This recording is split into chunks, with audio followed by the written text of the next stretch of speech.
Hi everyone, I'm AvengerGreen.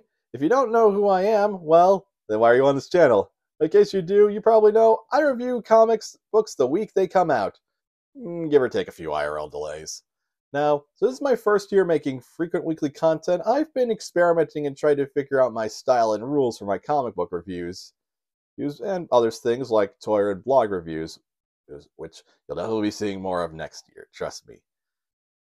I even made a video similar to this one a while back when I called the show Grab It Novels.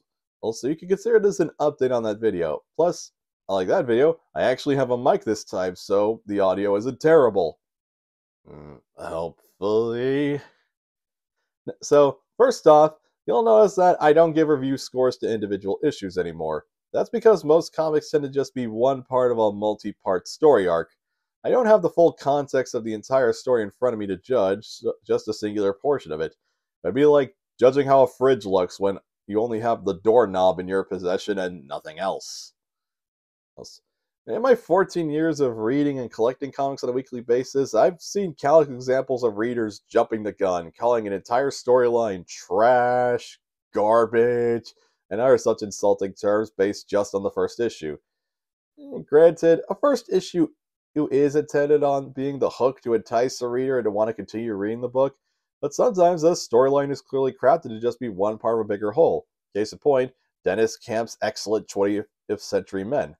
And some story arcs just have a rough start and end up having an amazing conclusion. So, yeah, if an individual issue is just one part of a multi-issue story arc, you will not see me give a numbered score until the last issue of that story. Obviously, that won't be the case for done-in-ones, annuals, short stories, or even the occasional graphic novel, since those are complete stories by their nature.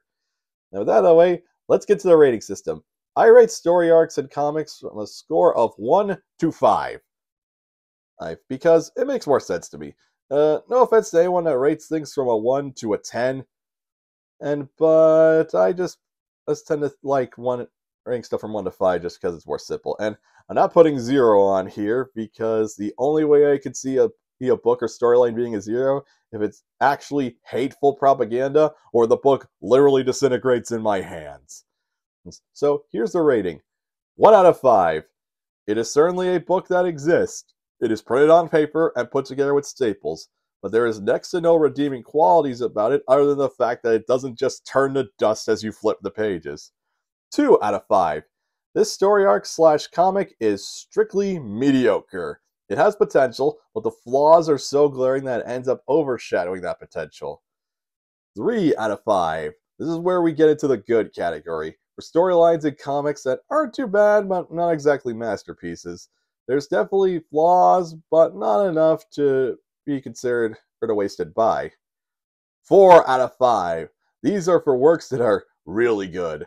There are flaws, but the strengths of the writing, characterization, artwork, whatever, do more than a good job making up for those flaws.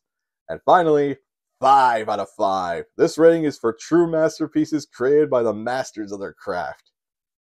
If there are flaws in the story or the comic, they are so minuscule that you have to actively be looking for them in order to notice them. So, yeah, with all that out of the way, I just want to give a special thank you to everyone who's been watching my silly little review show and subscribed to the channel. It might seem like small potatoes compared to other content creators, but I really do appreciate everyone who subscribes to the channel, gives my videos a thumbs up, and leaves comments on the video. You are all wonderful. And until next time, have a great day.